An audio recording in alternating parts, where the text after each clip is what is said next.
ये बातें करने कराने की हैं कि खुद से काम कर लेना सुन्नत है? आपने 2 मिनट लगाए हैं और आपने किसी पर रोब डाल के आप फारिग हो गए। अखलाकी रवैयों में सबसे ज्यादा जरूरी तो दूसरे का एहसास करना होता है। इखलाकी रवैयों में सबसे ज्यादा हाजत तो दूसरे की तकलीफ और शिद्दत का एहसास करने की होती है।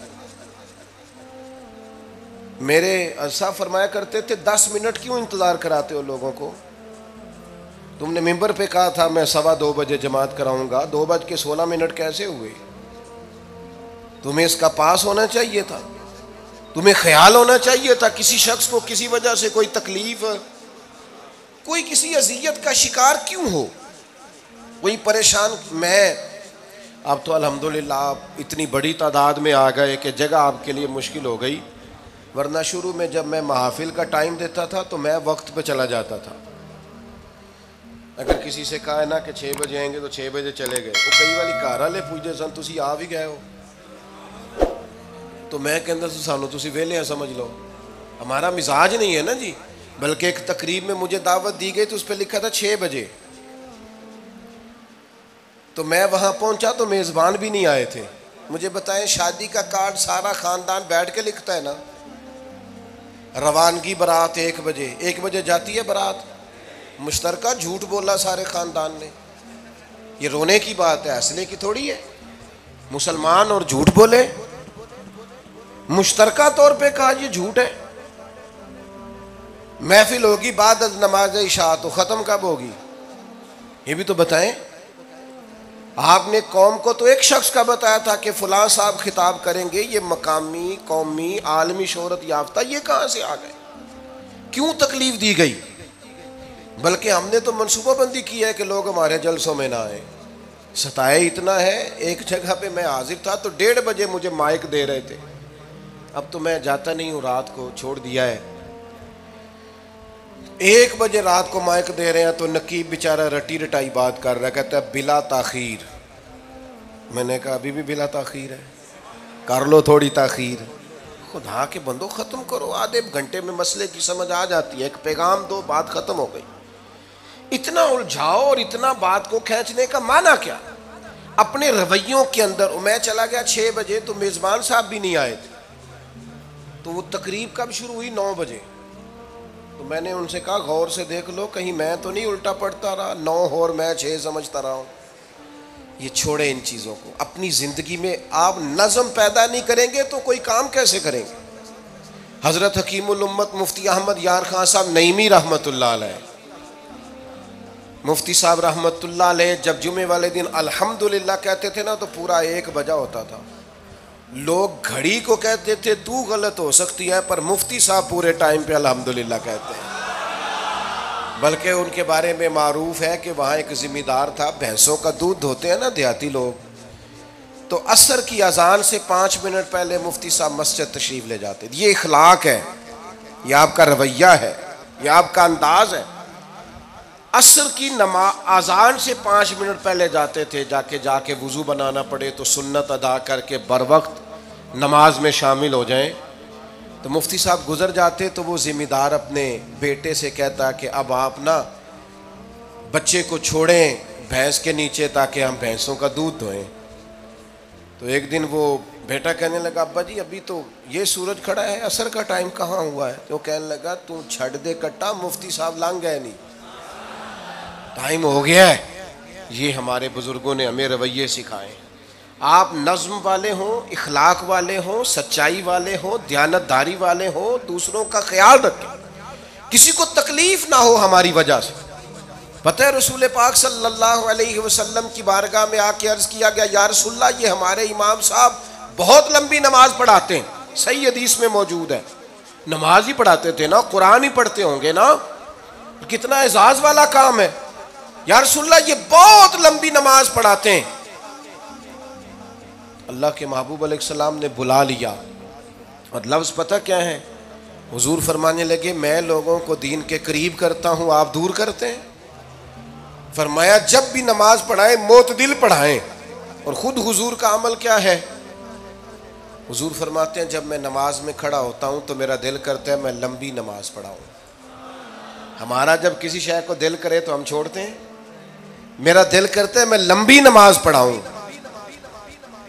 लेकिन हुजूर फरमाते हैं फिर पीछे से किसी बच्चे के रोने की आवाज़ आती है, मैं सोचता हूँ उसकी माँ परेशान होगी, मैं नमाज मुख्तसर कर देता।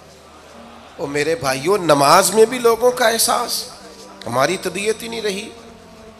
कोई आदमी हॉर्न दे रहा है पीछे से और सामने गाड़ी में दो बंदे खड़े, गाड़ी मेन रोड पे खड़े करके बातें कर रहे हैं, और वो हॉर्न बजा रहा है तो कहते हो ठहर जा, आग बुझानी है जाके।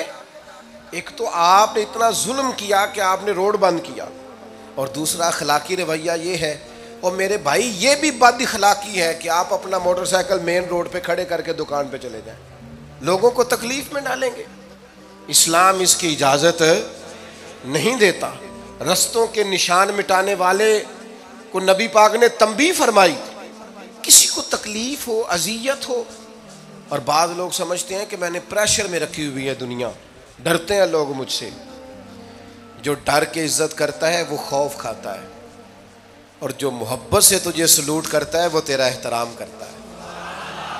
बाज़ लोग किसी के शर से बचने के लिए भी उसे सलाम करते हैं, वो इज्जत नहीं होती। वो इज्जत नहीं होती कि ये तो रट्टा डाल देगा। अपने अखलाकी रवैये हमें अल्लाह के महबूब से सीखने, हुजूर से खैरात लेनी है, अखलाक हसना। हमने अपने आप को समझना है, हमने अपने मिजाजों में तब्दीली पैदा करनी है, बिलखुसूस बुजुर्गों के मामले में, बड़ों के मामले में। जैसे जैसे इंसान ज़ईफ होता जाता है ना, हसास होता जाता है, उसे बातें तकलीफ देने लगती हैं। वो एक बूढ़ी अम्मा एक दफ़ा मुझे कहने लगी कि आप मेरे बच्चों से कह दें खर्चा भावें थोड़ा देन करन, मेरे नाल बोलन सही करन। वो जब अपनी बीवियों के सामने मेरे साथ थोड़ा वॉल्यूम ऊंचा करके बात करते हैं आवाज़ का, तो मुझे तकलीफ होती है। अपना रवैया, लहजा, उस पर गौर हो। जवानी में ही तो बर्दाश्त करना होता है। अपने मिजाज को कभी बिखरने और टूटने ना दें। और सबसे ज़्यादा बंदे का पता ही तब चलता है जब कोई उसे पूरा गुस्सा दिलाए, जो फिर कंट्रोल करे, वही तो कमाल आदमी होता है। आके कहा गया था ना नबी पाक अलैहिस्सलाम को कि या रसूलल्लाह, वो माज़अल्लाह इन लफ्ज़ों के साथ ताना और तशनी करते हैं, नकले कुफ्र, कुफ्र ना बाशद। तो हुजूर फरमाने लगे वो पता नहीं किसकी बातें करते हैं, मुझे तो अल्लाह ने मोहम्मद बना के भेजा, मैं तो मोहम्मद हूँ, और मोहम्मद होता ही वो है जिसकी तारीफ़ें हों। वो पता नहीं किसकी बातें कर रहे हैं, छोड़ो। वो पता नहीं उसकी बात कर रहे होंगे जिसका वो माज़अल्लाह नाम बिगाड़ते हैं। मेरे अजीज़, थोड़ा सा बर्दाश्त, और आप जुमलों से गौर करें, किसी के लहजे से गौर करें कि वो बंदा कहीं तकलीफ में तो नहीं, आजमाइश में तो नहीं। मैं पहले मुख्तसर तकरीर करना चाह रहा था, अब आप लोगों ने और मुख्तसर करा दिया मुझसे, तो मैं बस बात को समेटने लगा हूँ, आप गौर फरमाएंगे। एक दिन नबी पाक अलैहिस्सलाम ने सैयद आयशा सिद्दीक़ा रज़ियल्लाहु ताला अन्हा से फरमाया, हुजूर फरमाने लगे, आयशा जब आप मुझसे खुश होती हैं तब भी मुझे पता चल जाता है, और जब आपके दिल में कोई बात होती है तब भी पता चल जाता है। तो सैयदा पाक अर्ज़ करने लगी, हुजूर मुझे मेरी माँ रोए, मैं और आपसे नाराज़। तो करीम फरमाने लगे, बताऊं फिर? या रसूलल्लाह फरमाइए। हुजूर फरमाने लगे, आयशा आप कभी कभी कसम उठाती हैं? या रसूलल्लाह उठाती हूँ। फरमाया, जब आप खुश होती हैं तो कहती हैं मुझे रब्बे मोहम्मद की कसम, और जब दिल में कोई बात होती है फिर कहती हो जनाबे इब्राहीम खलील के रब की कसम। फिर हज़रत इब्राहीम की निस्बत से कसम उठाती हो। तो जनाबे आयशा कहती हैं, हुजूर की बात सुन के जो मेरा हाल था मैं बता नहीं सकती। या रसूलल्लाह आप इतना ख्याल करते हैं? यहाँ तक ख्याल फरमाते हैं कोई क्या बोल रहा है? कहती मैंने फ़ौरन अर्ज़ की कि या रसूल अल्लाह मुझे रब्बे मोहम्मद की कसम हो, मेरी ज़ुबान से नाम ही जाता है, मेरे दिल में आप हर वक़्त मौजूद रहते हैं। दिल में